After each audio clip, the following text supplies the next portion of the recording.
I want to start off by saying that the majority have reason to be angry in this situation. There is good reason to be angry. There is good reason to believe you're being screwed and that you're being attacked by large corporations. However, being right on one point does not mean you are a mature, in control human being that is looking at all the angles and that is in control of their emotions. So, the Unitedhealthcare CEO was recently killed. And my name is JR Piano, and this channel is a spiritual channel. This is a mystical channel. And I deal with the awakening of humanity. And I intend to do that via slapping you in the face to reality. Not holding your hand, not coddling you, etc., etc., etc. So maybe that'll shed some light on my perspective on this. You deserve to hear this perspective because it's reality. So essentially, the Unitedhealthcare CEO was in the middle of the night walking to a meeting, and people lost a family member. Employees lost a friend, a colleague. Like they describe, a mentor. So obviously you're ignoring this part to this story because you don't want to see humanity in this guy. You want to see him as the problem. You want to blame all your problems on him, even if they're self-induced, etc., etc. All of the community, essentially, pretty much everybody is up in arms against this guy, calling him out, blaming him for all of the issues. And I disagree with that wholeheartedly because I'm looking at reality. A guy was in the back of the head. Whether you dislike him because of what he's done with his company or not, it doesn't matter. The reality is somebody was killed. It was an act of terrorism. And I noticed very heavily that the same people defending this act of terrorism as if it was morally justified. Oh, we deserve to be able to do this. Look at what his company's done. Oh, we deserve to be able to commit acts of terrorism. I noticed that the people defending this are the same exact majority community of people that would create online safe spaces, that would censor things online, that would scream trigger warning, keep people comfortable and happy and safe.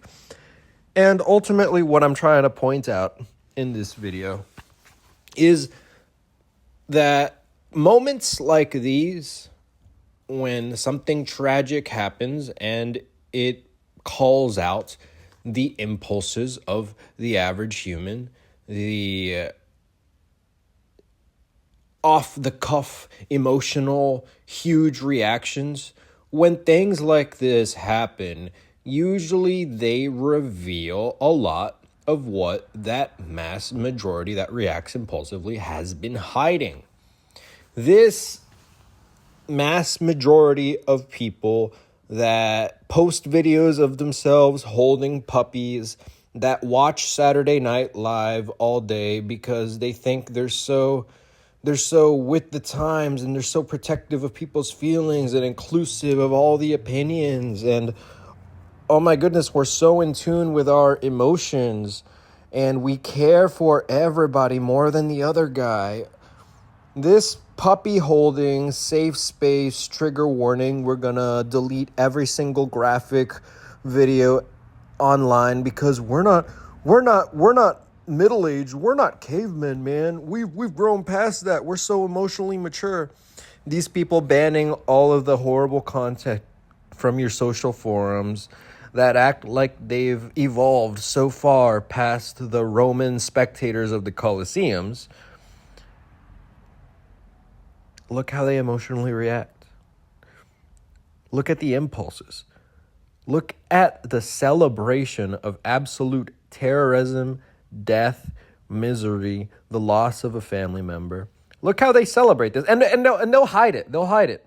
They'll scream and they'll yell about, oh, it's no. Look what the company did. Look what the company did to all those poor innocent people. They'll try and hide it. They'll try and mask it. They'll divert immediately. They'll distract from the fact that they're celebrating death and misery. But no. The reality is you're celebrating death, terrorism, and misery. You're no different to the Roman spectators of the Colosseums that were placing bets on which lion got the most kills, which lion eviscerated the most guts that day. You're no different. You haven't evolved anywhere past that. But the joke is when you turn around and you act like you're so evolved, when you control people's speech online, when you censor opinions, when you act like you're such a morally evolved person, but obviously you're not. And moments like these reveal that huge. It reveals that so easily. Look how little control you have over what you say, what you think, what opinions you have. Look how little understanding this idea of morals and empathy that you think is, oh, it's the pinnacle of your existence. It's what we judge everybody based off of. Look how rudimentary and caveman-like it is. Look at where you're at celebrating terrorism and know that all of these little systems of morals and empathies that you're working within, they're absolute garbage. They're filth. They haven't been evolved. You're working with them and you're judging everybody based off them. You're taking people's jobs based off of them. You're censoring content based off of them. You're basing your entire life around these things, and then you act like they're so evolved, but obviously they're not. Obviously, they're not, because look how easily you fall apart. Look how easily your worldview reveals the demons and the repressed shadows that you've never faced. Obviously, all of that evil that you seem to act like you're so high and mighty over, it lurks right within you. I hope this video really sheds some light on where I'm coming from as a spiritualist, as a metaphysical mentor, as a shaman, as a mystic, and why I really intend to slap people in the face instead of handhold them. Because we've been holding people's hands morally and empathically for the last 2,000 years since Jesus, and look where we are.